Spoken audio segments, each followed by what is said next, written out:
Hello everyone, it's NotaNoobPat, and welcome to Perk Review. Today we're taking a look at the level 40 Plague Perk, Dark Devotion. When you hit the Obsession with the basic attack, the Obsession will emit a terror radius of 32 meters for 30 seconds. During this period, you as the killer will not emit a terror radius, and you will get the undetectable status effect. The Obsession will hear their own terror radius during the 30-second period of activation. The pros are that this perk can create confusion and lead to easy downs.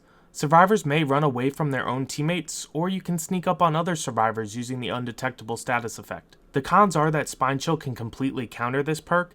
If Spine Chill lights up, not having a terror radius won't help you out very much. Then, due to the mechanics of this perk and only working with basic attacks, if you hit a healthy Obsession, they will only be injured. Meaning that if you continue to chase them, you don't gain much from using this perk because the survivor you're chasing will still have a terror radius and still give away your position when you follow them for a second hit. Let's get into our video demonstration. Here, I hit the Obsession and you can see that I get the undetectable status effect. You can track the activation of this perk by looking at the perk icon in the perk window. It will rotate clockwise for the 30 seconds of activation. Now let's take a look at the survivor side where my teammate is the Obsession and is hit by the killer with Dark Devotion.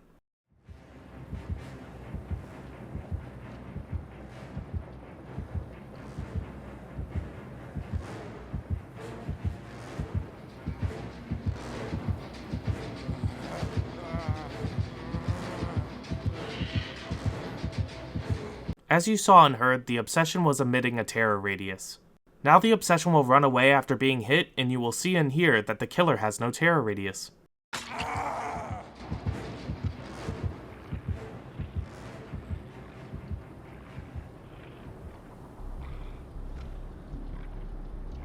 Let's get into our video examples.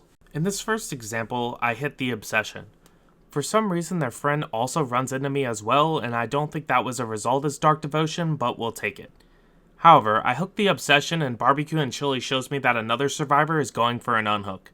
I'm able to sneak up on this survivor since I have no terror radius, and I get an easy down.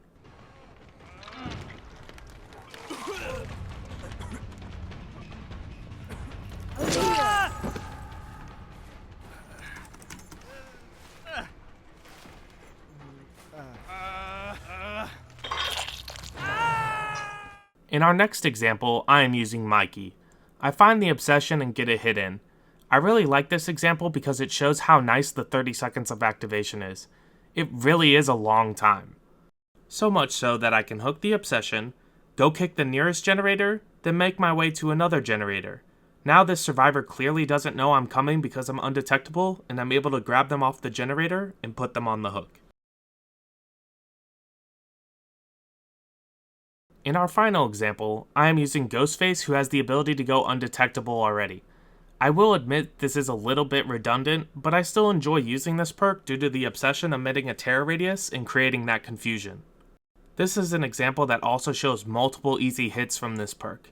After activating this perk, I head in the direction of a generator, and I get a hit in on the survivor who's working on this gen who did not see me come over.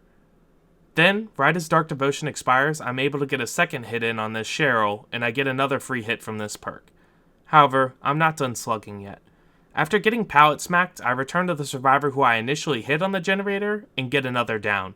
Now, 3 of the 4 survivors are on the ground, and I was easily able to get a 4K this match. Let's give this perk a grade. Dark Devotion is a 6.5 out of 10. I do think that this perk is a bit underrated, as I almost never see it used. This is a good perk that should confuse survivors. The only exception being survivors who are using Spine Chill and that are a little bit less reliant on terror radius to let them know when the killer is coming. One of the main reasons this perk may be underutilized and often nullified is its mechanics. Remember, it only works with basic attacks, which means that you oftentimes need a second hit to down a survivor. So if you hit a survivor to injure them, then spend the 30 seconds of activation chasing them around before you get the second hit to down them, you don't really gain anything. This is because if you and the survivor are extremely close to one another, it doesn't really matter if you or the survivor has a terror radius, because it will still alert their teammates that you are close by. That being said, this perk is a really nice change of pace if you don't want to use the meta every match. If you've never tried it out before, you may have some fun with it. I generally do when I use this perk. Thank you guys so much for watching. I hope you enjoyed this video. If you did, make sure to leave it a like. If you want to check out more perk review, make sure to look for the links in the description and visit my channel to subscribe. I also stream twice a week on Twitch if you want to stop by. Take it easy.